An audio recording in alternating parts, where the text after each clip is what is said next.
Fala galera, vamos acompanhar aí junto com a turma do Gazeta Esportiva as últimas informações do Timão. Corinthians oficializa empréstimo de Félix Torres ao Inter e também vamos ver as últimas notícias do mercado da bola do Timão. Eu achei que o Hugo Souza pulou, mas sabe quando falta um grau a mais de agilidade, de elasticidade, de explosão? Achei que faltou um pouquinho, mas não chego ao ponto de falar que foi falha, porque a cabeçada do Tapia foi muito bem executada e com força. Mas eu digo que seria uma bola defensável para os grandes momentos do Hugo Souza.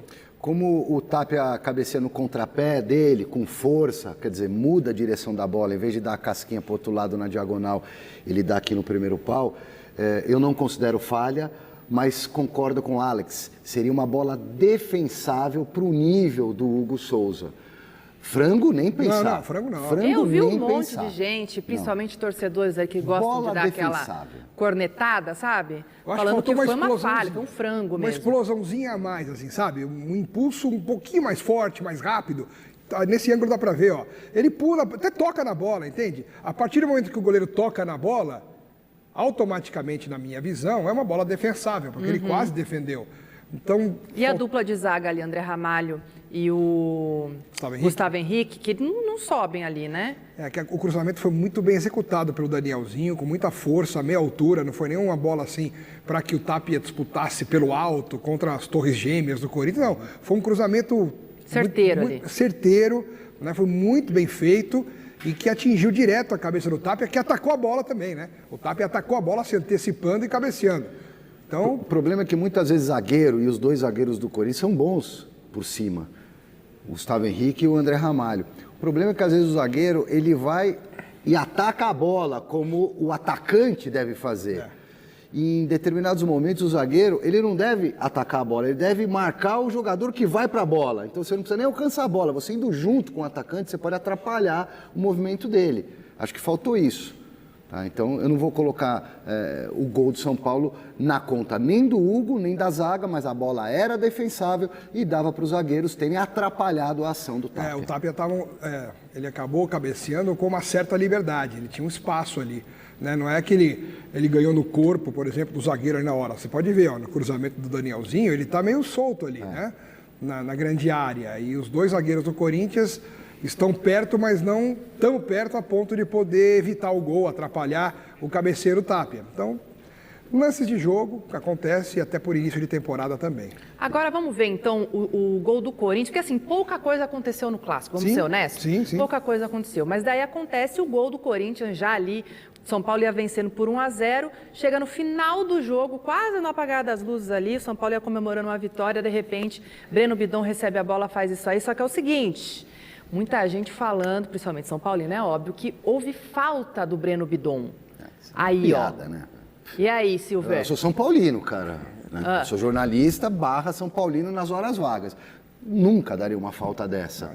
Pô, o moleque já é franzino pra caramba. Ele protege a bola, gira. Ai, mas se você olhar na lupa, tem um pezinho câmera relando. lenta da lenta. Pelo amor de Deus, né? Vai começar a Foi dar esse nada, tipo de então, isso aí. Aliás, deram faltas assim na Copa Africana, que a gente vai falar adiante. Eu não concordo com esse tipo de falta. Ainda bem que o árbitro mandou seguir, não chamou VAR nem nada. Não foi falta, não foi falta. Gol legal, não teve nenhuma irregularidade no jogo, inclusive. Eu quero aproveitar para elogiar a arbitragem do João Vitor Gobi, que é da nova geração da Federação Paulista de Futebol, que foi bem. Apitar um majestoso na Neoquímica Arena lotada não é fácil.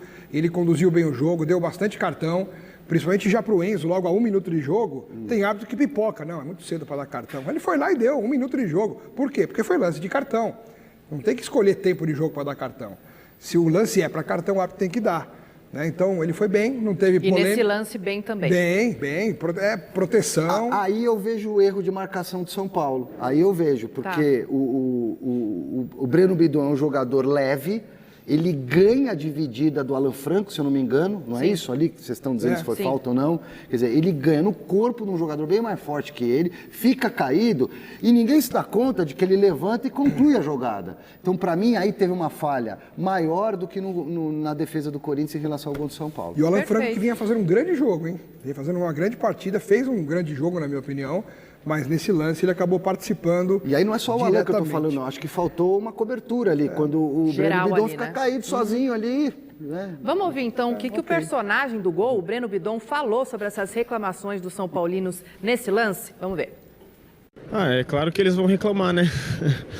Eles têm que reclamar, é a parte deles, mas eu acredito que não houve nada, tanto que foi revisado e não foi dado falta.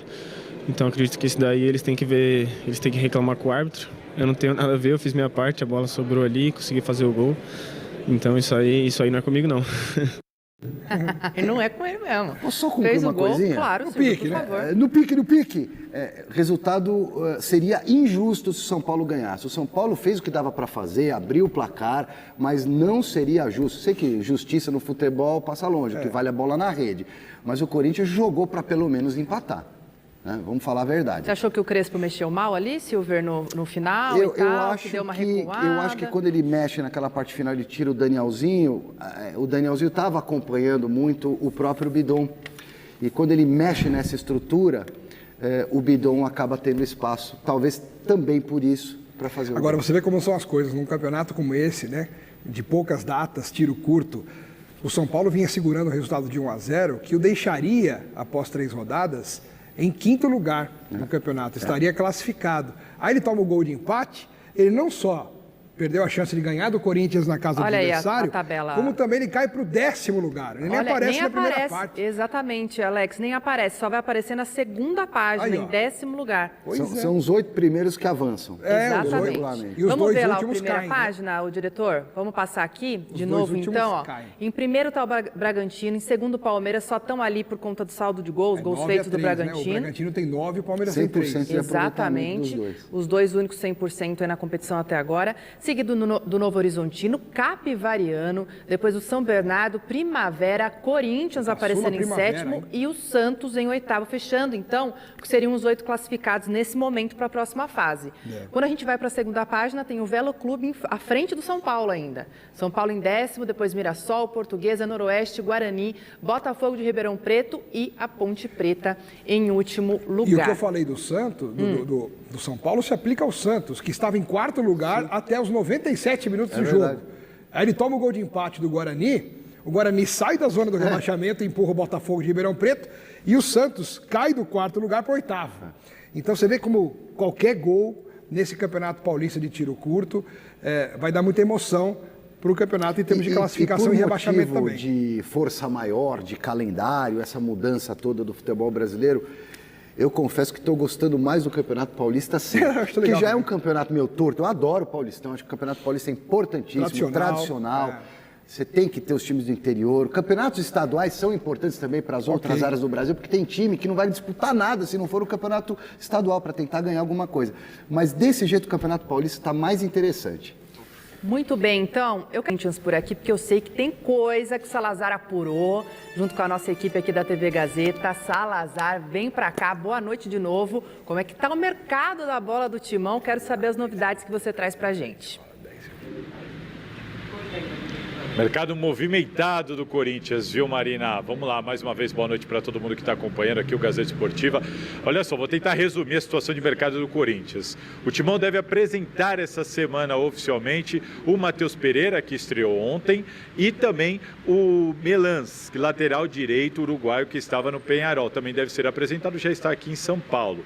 Por outro lado, o Corinthians também deve confirmar as contratações do goleiro João Ricardo, do Fortaleza, passou por uma cirurgia no ombro, está fazendo o tratamento e na sequência virá ao Corinthians, e também do atacante Caio César, que está no Al Hilal, topou reduzir o seu salário sem custos, com o Corinthians assumindo apenas o salário, vem para o Corinthians. Essas contratações, elas estão aguardando apenas os desfechos burocráticos para serem confirmadas ainda nessa semana. E o Corinthians também trabalha para tentar atender ao desejo de Dorival Júnior sobre o jogador Alisson do São Paulo. Inicialmente, o Dorival pediu à diretoria do Corinthians para tentar contratar o Alisson do São Paulo. O Corinthians procurou o tricolor, que pediu Ranieri ou Martinez em troca. Foi o São Paulo quem pediu, quem sugeriu essa troca. O Corinthians refutou e idealizou o Alex Santana participando dessa movimentação. O São Paulo, então, foi quem recusou o Alex Santana. E daí o negócio esfriou totalmente. Agora as duas diretorias estão conversando por um possível empréstimo do Alisson ao Corinthians, mas isso vai depender das condições que o São Paulo vai impor para esse empréstimo, entender se o São Paulo vai querer alguma compensação financeira, algum passe fixado. O Corinthians vai estudar essa proposta, que ainda não chegou de maneira formal, para tentar assim atender a um interesse do Dorival Júnior e do jogador, que não foi relacionado justamente porque pediu para ser negociado com o Timão. Marina. Muito obrigada. Logo, logo você volta para trazer outras notícias por aqui que eu estou sabendo. Mas eu quero saber de vocês, dessas apurações, dessas situações. Alisson, Caio César, Milans, o que a gente pode dizer desse mercado do Corinthians? Aquecido, como é que tá? Deixa eu falar sobre essa questão do Alisson. Claro. Aí, porque me chama a atenção, né, no futebol em que a gente não está mais acostumado, como era antigamente, de ver transações entre rivais, né? De repente o Alisson, que foi titular do São Paulo absoluto, depois se machucou, nunca mais voltou a atuar com aquela qualidade que ele um dia já tinha mostrado. De repente, do nada, ele entra em rota de colisão, talvez com o Crespo ali internamente, porque o Crespo não faz questão nenhuma de utilizá-lo, e aí de quebra ele quer pro Corinthians. Então é um negócio meio assim, sabe, poxa, não tem muito pé nem cabeça hoje em dia. Um jogador que não está bem num time fala, quer saber, eu quero ir pro rival agora, eu quero ir lá pro Corinthians. Ele agita o ambiente, agita a imprensa, precisa agita ver os se ele está com salário em dia também, né? Não sei. Também não sei. Porque aí já complica um pouco. Agora, acho que não é uma coisa comum, não estou acostumado. De repente, pode ser uma boa para ele. O Dorival Júnior tem uma paixão inexplicável pelo Alisson, que foi até pré-convocado pelo Dorival Júnior, naquela pré-lista, quando ele era técnico da Seleção Brasileira, que tinham lá, sei lá quantos nomes, 50, 60 nomes, sei lá, numa primeira lista, o Alisson estava naquela lista. Então, para o Dorival Júnior ter colocado o Alisson numa lista de pré-convocado da Seleção Brasileira, porque ele ama o jogador. E aí surge a possibilidade, deve ter conversado com ele, claro, e ele ficou com essa vontade de jogar no Corinthians. Claro, porque no São Paulo o Alisson deu muito certo em 2023, com o Dorival, que achou o lugar dele no time e ajudou muito o São Paulo a ser campeão da Copa do Brasil, inclusive, com o Alisson jogando como destaque. Importantíssimo. Importantíssimo. Agora, o Dorival, você quer o Alisson e aí o Corinthians oferece Alex Santana? Piada, né? O São Paulo, se fizer esse negócio, é uma idiotice. Vai reforçar o rival e por mais que o Crespo não esteja usando o Alisson, você vai enfraquecer o seu time. Então, o São Paulo pode propor o seguinte, vamos fazer uma troca? Me dá o André. Uma contratação de risco, pô, mas o cara é jovenzinho. Então, tem toda a vida pela frente, mas ainda não virou, tem potencial. Se eu fosse o São Paulo, eu faria essa contraproposta. Por empréstimo. Essa contraproposta. Tem que ser o André gostaria de ir pro São Paulo. Óbvio que aí seria ruim pro Corinthians fazer, né? Pelo menos pela minha visão de mercado. Enfim, quer levar o Alisson e entregar o como é que chama lá o atacante que não joga? Tá encostado lá, o Hector Hernandes. O Alex Santana. Aí não, né, cara? Aí também tem limite, dá né? Dá um Guinegão pra nós, dá um Guinegão. Gente, tem tanta coisa pra gente falar ainda de Corinthians, de São Paulo, vocês não estão ligados. Tem muitamente o Salazar, porque ele prometeu informação e vai ter que cumprir, porque tá todo mundo querendo saber aqui, Salazar, mais detalhes da situação do Martinez. Martinez voltou, não voltou? Se voltar, vai ficar? Que informação que você tem pra gente? Posso fazer um pouquinho mais de suspense? Vou falar do Martinez, mas antes, algumas informações a mais para vocês. Marina, primeira, sobre reforços ainda, reforçando a informação anterior. O Corinthians quer, além de todos esses que nós já comentamos, mais 2 ou 3 reforços para serem contratados até março. Informação importante para o pessoal saber. Outra coisa, o Félix Torres já foi apresentado no Internacional. O Inter paga o salário em CLT e o Corinthians vai pagar o salário dele de direito de imagem. Outro ponto importante, o Corinthians está muito perto de acertar a venda do Kaká para o Atlético Paranaense, com o perdão da dívida que o Corinthians tem pela compra do Alex Santana. O Corinthians tirou o Alex Santana do Atlético Paranaense e não pagou cerca de 2 milhões de dólares. O Corinthians está negociando o abatimento dessa dívida para o Kaká ir em definitivo para o Furacão. E essa negociação está muito perto de um desfecho. Agora sim, falando do Martínez. O Martínez ainda não voltou, segue na Venezuela sobre a alegação de que estava com o passaporte vencido. O Corinthians não está muito convencido desse discurso dele, aguarda ele. Aliás, o Martínez disse à diretoria do Corinthians que se reapresentaria nessa segunda-feira. Até agora, não chegou.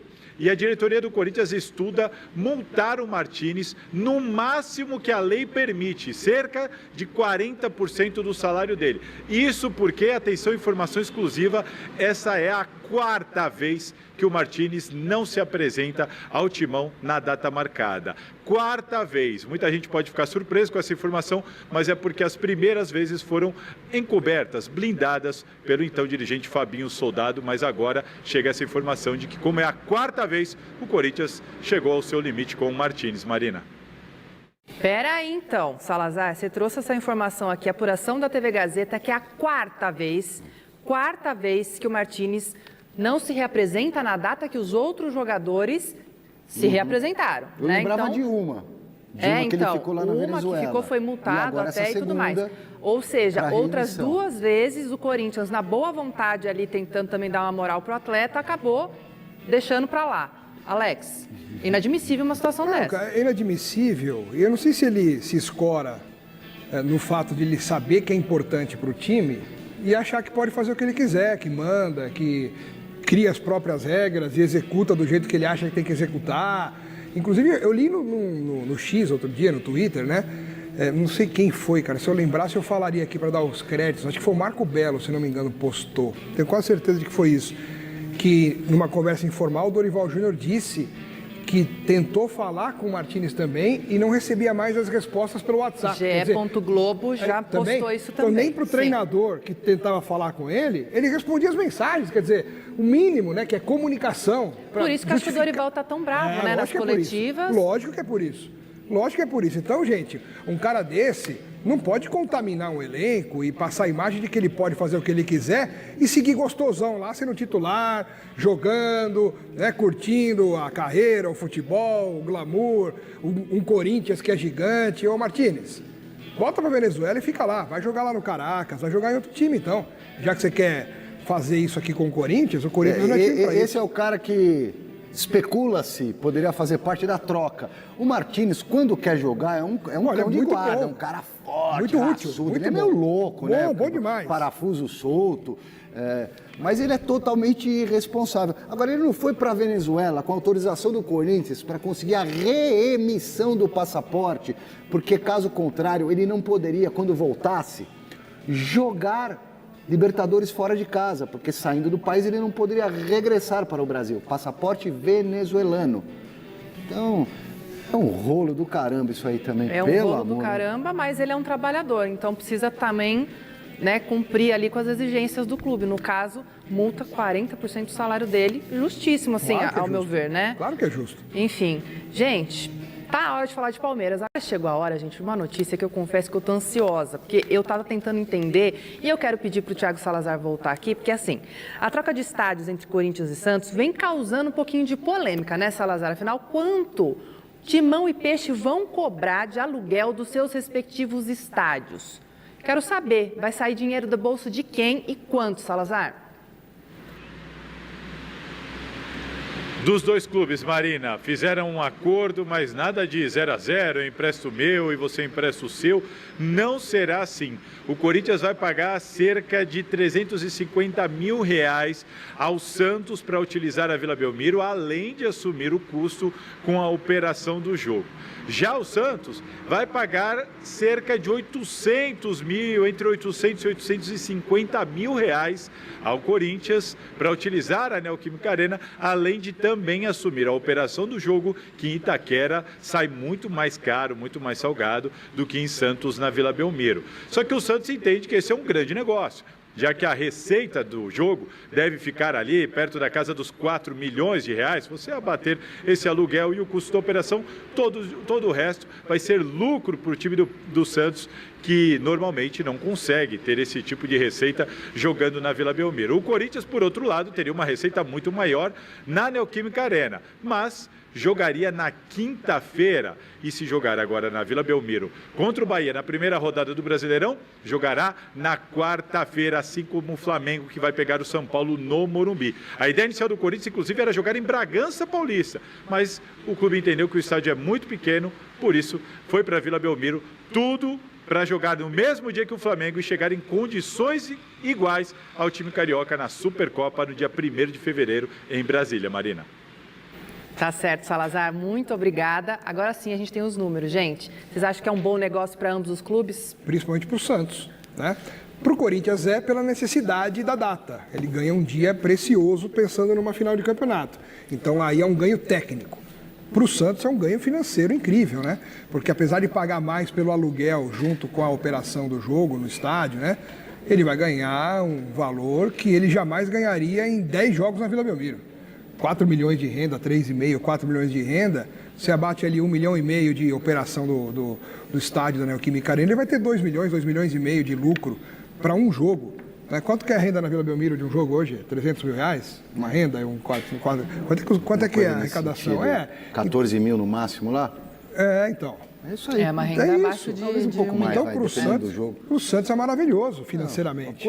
O acordo é justo, tudo proporcional. O estádio custa mais caro para manter, para você fazer a operação, mas ele dá mais renda. Agora, então, o torcedor do Santos também tem que ajudar e lotar a Neoquímica. Não adianta também fazer isso e ir lá 10 mil pessoas. Né? Vai lotar, da última vez que jogou aí, encheu também. O Allianz Parque também, no Morumbi.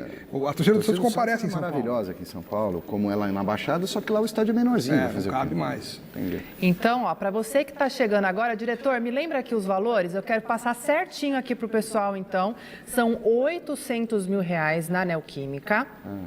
Esse é o valor. E 300 mil da Vila Belmiro. Sim. Então, assim, esses valores são que a gente trouxe aqui para vocês, que o Thiago Salazar acabou de falar, sobre esse aluguel que foi feito aí, acordo entre os clubes. O Santos vai pagar, então, basicamente, conta de padaria, vai pagar um pouco mais que o dobro do que aquilo que o Corinthians vai pagar para jogar na Vila, certo? É tipo isso. Se a renda na Neoquímica Arena para o Santos vai ser 3, 4, 5 vezes maior, ele já valeu a pena. Exatamente, super vantajoso. A gente vai falar daqui a pouco do Palmeiras, porque tem mercado da bola, mas antes, vamos ver o que tem de melhor no Jornal da Gazeta? Olha só, jogadores que estão na mira do Corinthians, né? Nomes interessantes que surgiram na mira do Timão, e a gente até trouxe para vocês os números, né, do Data Claus em relação a esses jogadores. Vamos lá, né? Gustavo Nunes, 20 anos, atacante revelado pelo Grêmio, 1,73 m, joga nas duas pontas, é destro. Pelo Grêmio fez 40 jogos, né, em 2024, 7 gols e 4 assistências. Números absurdos e ótimos, né, do Gustavo Nunes. Enfim, praticamente para uma primeira temporada dele no Grêmio. Os números renderam a venda, né? Em 2024 foi vendido para o Brentford por 12 milhões de euros, mais de 74 milhões de reais, por 80% dos direitos econômicos. O clube inglês, pelo clube inglês, ele disputou 3 jogos na temporada 24-25, nenhum gol, nenhuma assistência, todos começando na reserva. Nessa temporada fez 2 jogos pelo time B, né, assistência. Pelo time principal fez 2 jogos, jogando 22 minutos nessa temporada, 2 minutos contra o Manchester City, 20 minutos contra o Sheffield. Enfim, lá ele não está tendo espaço, mas os números no Grêmio são muito bons. Informação que eu tenho, o Corinthians tem ele no radar, está interessado sim, e é um jogador que interessa muito o Corinthians, tá? Outro jogador que interessa muito, Vinícius Souza, 26 anos, 1,87 m, volante, tá? Enfim, ele despontou, né, na Copa São Paulo de Futebol Júnior em 2018, né, um sub-20, formado pelo Flamengo, depois subiu, né, o profissional do Flamengo, não teve oportunidades, 4 jogos, foi vendido para vários clubes, né, enfim, clubes que não são muito conhecidos, né, por 2,5 milhões de euros em 2020, foi vendido por Lomel SK da Bélgica, né, lá fez 19 jogos, depois 21 e 22 foi emprestado ao KV Mechelen, né, da primeira divisão da Bélgica, 35 jogos, voltou a ser emprestado pelo Grupo City na temporada 22-23 para o Espanhol, para jogar a La Liga, fez 37 jogos, marcando um gol e dando uma assistência, e o bom desempenho, né, chamou a atenção aí do Sheffield United, que comprou por 12 milhões e meio de euros, tá? Para a disputa da Premier League. Na primeira temporada 23-24 fez 38 jogos, então tá jogando bastante, né? Espanhol, na Premier League, 29 como titular, marcou um gol, deu 3 assistências. Na temporada seguinte, 38 jogos novamente, 35 como titular, nenhum gol e 2 assistências. Nessa temporada foi comprado pelo Wolfsburg, jogou muito no Espanhol, né? E jogou muito também na Premier League, digo muito em quantidade de jogos, foi bem. E o Wolfsburg comprou por 15 milhões de euros, mas, né, o que acontece, né? Mas o que acontece? Ele, né, acabou aí no Wolfsburg não tendo muitas oportunidades, né? Foram 14 jogos até aqui, 12 como titular. Até que foram boas oportunidades.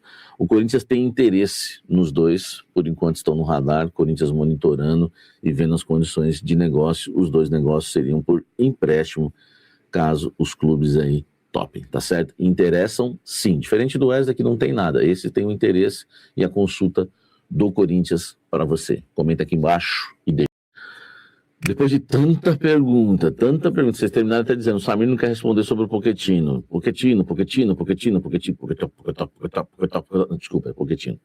O Pochettino, né, jogador do Fortaleza, vamos lá, conversei com as fontes até para esclarecer para vocês, já que queriam saber do Pochettino, tem gente que crava Pochettino, tem gente que não crava, enfim. Me falaram que hoje não existe nenhuma negociação do Corinthians pelo Tomás Pochettino. Nenhuma.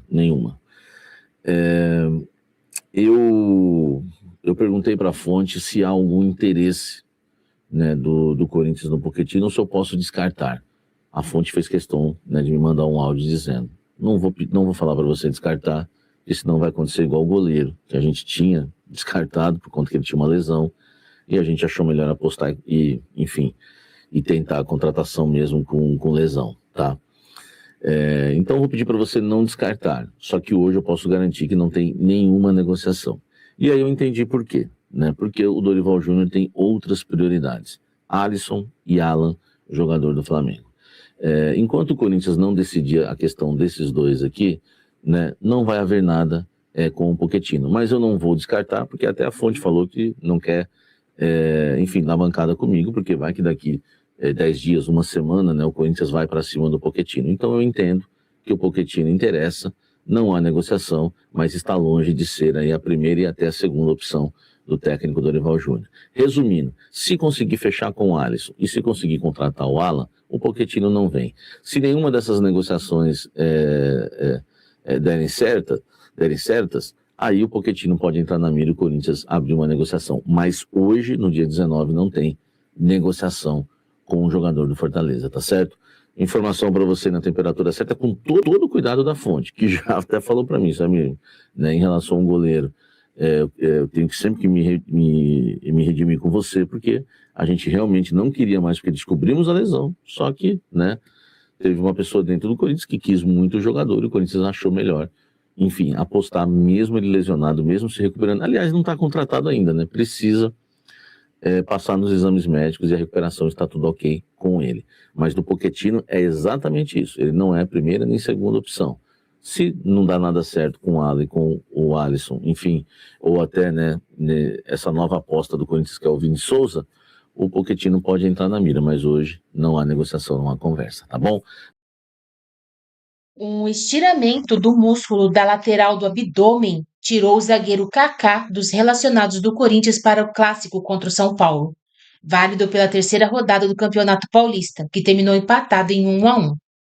Alvo do Atlético Paranaense, o defensor teve diagnosticado um estiramento do músculo oblíquo interno do lado esquerdo. O músculo lesionado fica localizado nas paredes laterais do abdômen. Depois de ser titular na derrota por 3-0 para o Red Bull Bragantino, improvisado na lateral direita, Kaká sentiu dores e precisou de tratamento nos 2 dias anteriores ao Majestoso. Ele chegou a tentar ir a campo na véspera do clássico, mas apresentou dores e não teve condições de ser relacionado. Nesta segunda-feira, dia de folga do elenco corintiano, Kaká esteve no CT Dr. Joaquim Grava para dar continuidade no tratamento da lesão. O Corinthians não especifica o tempo de recuperação. O próximo compromisso do Timão será o clássico contra o Santos, nesta quinta-feira, às 19h30, na Vila Belmiro, pela quarta rodada do Campeonato Paulista. Kaká chegou a despertar o interesse do Atlético nas últimas semanas, mas, ao contrário do que pretendia inicialmente o clube do Paraná, o Corinthians não quer emprestar o zagueiro e só aceita vendê-lo. O negócio não teve avanços e a diretoria corintiana sustenta não ter sido oficialmente comunicada sobre a eventual desistência do Atlético. O Timão comprou o Kaká no início de 2025 por 4 milhões de dólares, cerca de 24 milhões na cotação da época, adquirindo 90% dos direitos econômicos. Depois de o zagueiro atingir metas contratuais que obrigaram o clube a comprá-lo após período de empréstimo. No Timão, desde 2024, Kaká já disputou 71 partidas, com 8 gols marcados e 1 assistência.